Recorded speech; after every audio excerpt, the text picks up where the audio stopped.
नमस्ते दोस्तों, आइए मेरे यूट्यूब चैनल में आप सभी को स्वागत करती हूँ। कौन है श्री पंजनाभ? पापा कुशा एकादशी के आइए हम इसके विषय जानते हैं। पापा कुशा एकादशी प्राचीन काल की बात है। भद्रासव नामक एक राजा जो बहुत ही शक्तिशाली थी, उसकी प्रजा सभी प्रकार के सुख भोग रही थी। एक दिन राजा के यहाँ अगस्त्य मुनि आए। राजा भद्रासव ने उनका भव्य स्वागत किया। राजा ने विनम्र भाव से ऋषि का आने का कारण पूछा तो ऋषि ने कहा, हे राजन, मैं तुम्हारे इस महल में 7 रातें गुजारूंगा। उसके बाद मैं अपने आश्रम को चला जाऊंगा। राजा ने अगस्त्य मुनि के रहने की व्यवस्था की और अपने दोनों हाथ जोड़कर कहा, हे मुनिवर, आप चाहे जितने दिन यहाँ रुक सकते हैं। वही राजा भद्रासव की पत्नी रानी कांतिमती, जो बहुत ही सुंदर थी, उसके मुख पर ऐसा प्रकाश था मानो कई सूर्य एक साथ मिलकर प्रकाश फैला रहे हो। इसके अलावा राजा के 500 सुंदरियाँ और थी, किंतु राजा की पतरानी बनने का सौभाग्य केवल रानी कांतिमती को मिला था।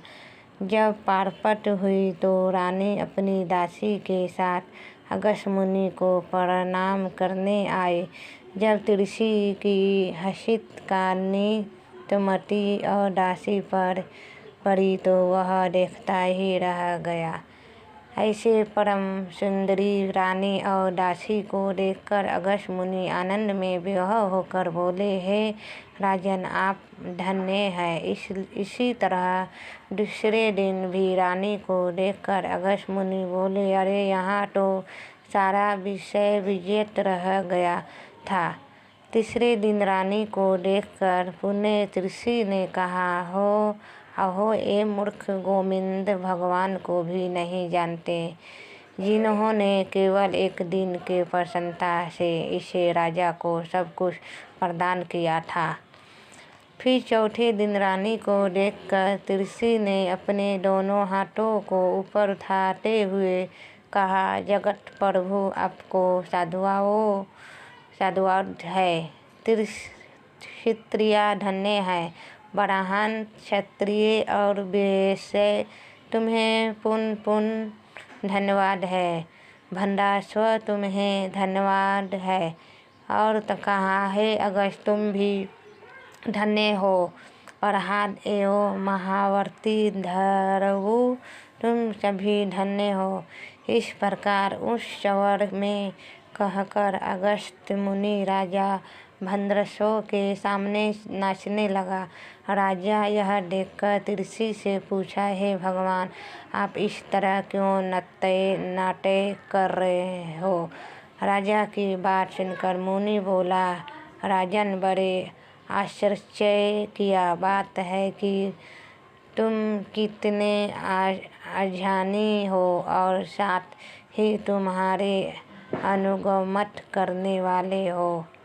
ये मंत्री, पुरोहित आदि अनुजवी भी मूर्ख है, जो मेरी बात को समझ ही नहीं पाते। ऋषिवर की बात सुनकर राजा ने अपने दोनों हाथ जोड़कर कहा, हे मुनिश्रेष्ठ, आपके मुख से उच्चारित पहले को हम नहीं समझ पा रहे हैं। अंत कृपा करके मुझे इसका मतलब बताइए।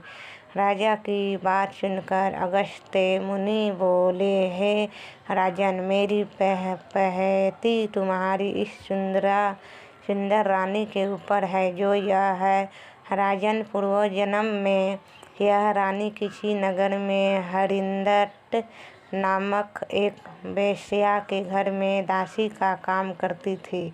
उस जन्म में भी तुम ही इसके पति रूप में थे। और तुम भी हरिंदट के यहाँ सेवावटी से एक कर्मचारी थे। एक बार वह वेश्या तुम्हारे साथ आजीवन महा की शुक्ल पक्ष की द्वादशी को भगवान विष्णु जी के मंदिर जाकर पूजा आराधना की।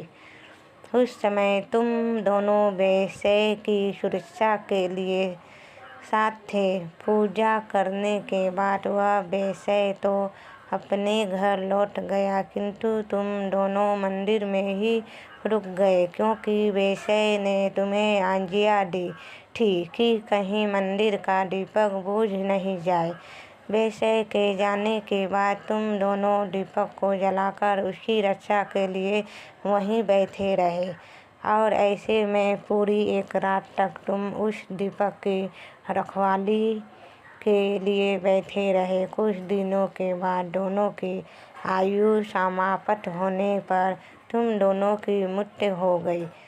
उसी पुण्य प्रभाव से राजा प्रियव्रत के पुत्र रूप में तुमने जन्म लिया, और तुम्हारी महापत्नी जो उस जन्म में वेश्या के यहाँ दासी थी, अब एक राजकुमारी के रूप में जन्म लेकर तुम्हारी पत्नी बनी, क्योंकि भगवान विष्णु जी के मंदिर में उस दीपक को प्रज्वलित रखने का काम तुम्हारा था, जिसके फल से आज तुम्हें यह सब प्राप्त है।